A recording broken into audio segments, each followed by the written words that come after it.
Perkenalkan, nama saya Muhammad Aziz Syabani dengan NIM 23020320120030. Saya berasal dari kelas Agribisnis A, praktikum budidaya ternak unggas dengan kelompok 8 dengan asisten pembimbing Kak Muhammad Ihsan.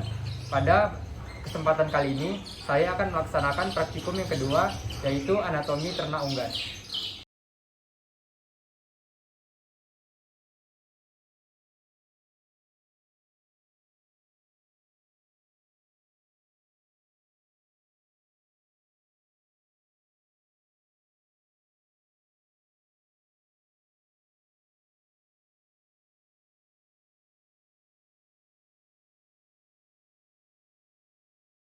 Baiklah, setelah ayamnya disembeli dan juga sebelum pengenalan organ, kita akan menguliti ayamnya terlebih dahulu.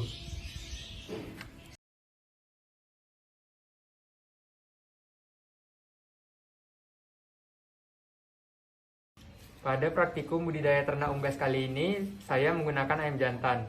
Nah, pada ayam terbagi menjadi dua jenis organ. Yang pertama, organ eksterior, dan yang kedua, organ interior. Nah, yang pertama itu organ eksterior. Pertama ada jengger. Selanjutnya ada paruh sebagai tempat masuknya makanan. Dan yang ketiga ada sayap, ada kaki, dan juga ada ekor. Baiklah, setelah kita menguliti ayam dan juga mengeluarkan organ dari dalam tubuhnya, berikut bisa dilihat bahwa ini adalah organ interior ayam. Nah, pada saat unggas atau ayam memakan pakannya, pakan akan masuk melalui mulut menggunakan paruh. Setelah masuk dalam paruh, kemudian pakan akan menuju esofagus. Nah, esofagus akan mengantarkan pakan menuju tembolok. Tembolok ini merupakan kantong atau tempat untuk menyimpan makanan dan air. Setelah itu, pakan akan masuk ke proventriculus, kemudian menuju ventriculus atau glisar, atau biasa juga kita sebut dengan ampela. Nah, setelah dari ampela, pakan akan disalurkan ke usus halus. Pada usus halus inilah terjadi penyerapan nutrisi makanan. Nah, lalu dari atas sampai bawah ini bisa dilihat usus halus. Selanjutnya ada percabangan usus, yaitu sekum. Bisa dilihat ini. Selanjutnya kemudian turun ke usus besar. Nah, di usus besar ini terjadi penyerapan kembali nutrisi yang belum sepenuhnya terserap oleh usus halus. Nah, kemudian yang terakhir bisa dilihat di ujung ini ada kloaka. Nah, setelah dari organ pencernaan, kita lanjut ke organ pernafasan. Di bawah ini sudah ada hidung sebagai organ respirasi eksternal, jalur keluar masuknya oksigen dan karbon dioksida dari dalam tubuh maupun dari luar lingkungan. Kemudian setelah dari hidung, udara akan masuk ke laring, di mana terdapat katup yang akan membuka dan menutup ketika ayam bernafas. Dari laring, udara akan masuk ke trakea sebagai jalur jalannya udara. Setelah dari trakea, udara menuju ke bronkus. Nah, bronkus merupakan saluran yang memastikan udara masuk dengan baik dari trakea ke alveolus. Kemudian menuju ke bronkiolus, lalu langsung menuju ke alveolus.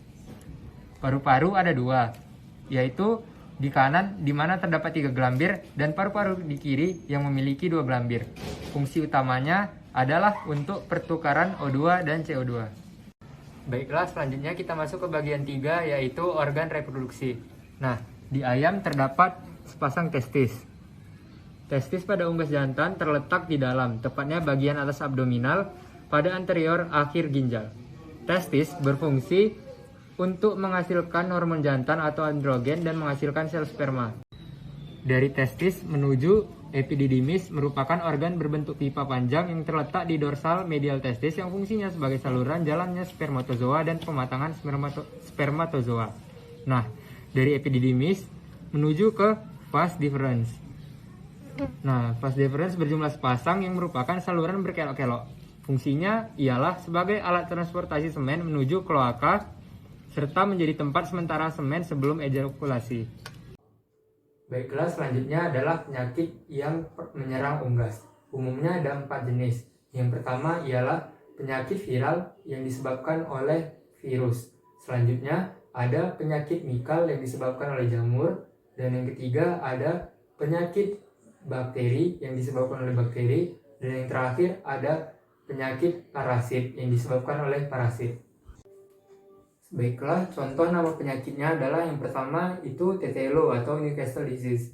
TTLO atau Newcastle disease biasa disebut dengan istilah samper ayam ataupun PSCK. Adalah penyakit akut pada unggas yang menular secara cepat, di mana terjadi infeksi viral yang menyebabkan gangguan pada saraf pernapasan. Penyakit ini disebabkan oleh virus Paramiso yang bervariasi tingkat keganasannya, mulai dari sangat tinggi sampai cukup tinggi atau sangat rendah. Gejala yang nampak jika terkena Newcastle disease ialah gangguan pernafasan dimulai dari megap-megap, batuk, bersin, dan ngorok waktu bernafas, nafsu makan menurun, produksi telur menurun, mencret, kotoran encer, agak kehijauan, bahkan dapat berdarah, jengker dan kepala kebiruan, kornea keruh, sayap turun, otot tubuh gemetar, kelumpuhan hingga gangguan saraf yang dapat mengakibatkan kejang-kejang dan leher terpintir. Nah, penanggulangan penyakit ini dapat dilakukan dengan beberapa cara, yaitu ayam yang tertular harus dikarantina, bila stadium berbahaya maka harus dimusnahkan. Memelihara kebersihan kandang dan sekitarnya. Selanjutnya, pengendalian terbaik adalah dengan vaksin seperti vaksin strain FK dan Lasota.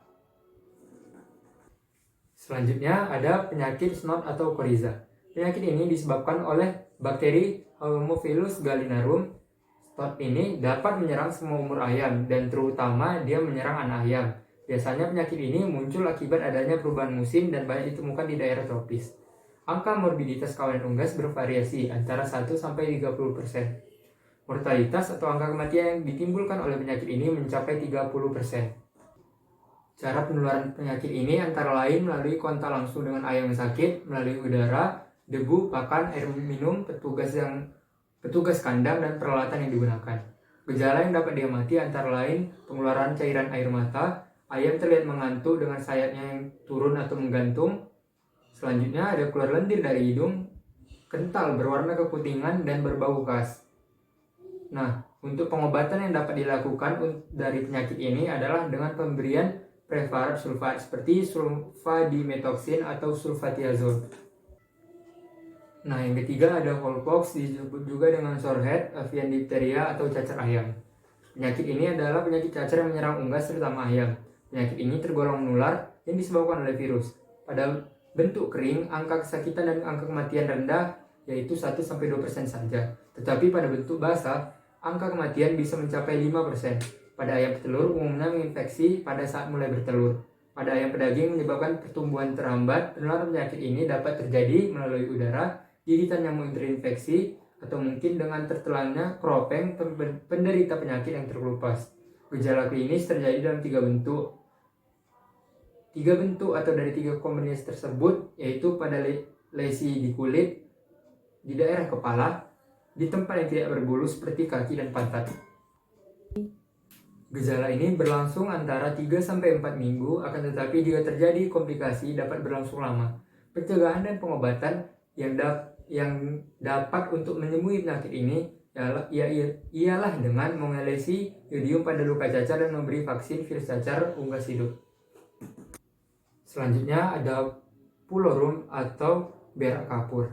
Penyebabnya bakteri Salmonella pulorum. Menyerang unggas pada umur 3-15 hari yang berakibat kematian tinggi. Masa tunasnya terjadi antara 4-5 hari. Tetapi bakteri ini dapat tahan hidup sampai 1 tahun di kandang ayam. Infeksi ini dapat terjadi di berbagai jenis burung, terutama ayam, entok, dan kalkun. Tanda yang nampak pada penyakit ini bisa dilihat bahwa kotorannya akan berwarna putih lengket seperti pasta dan menempel pada dubur.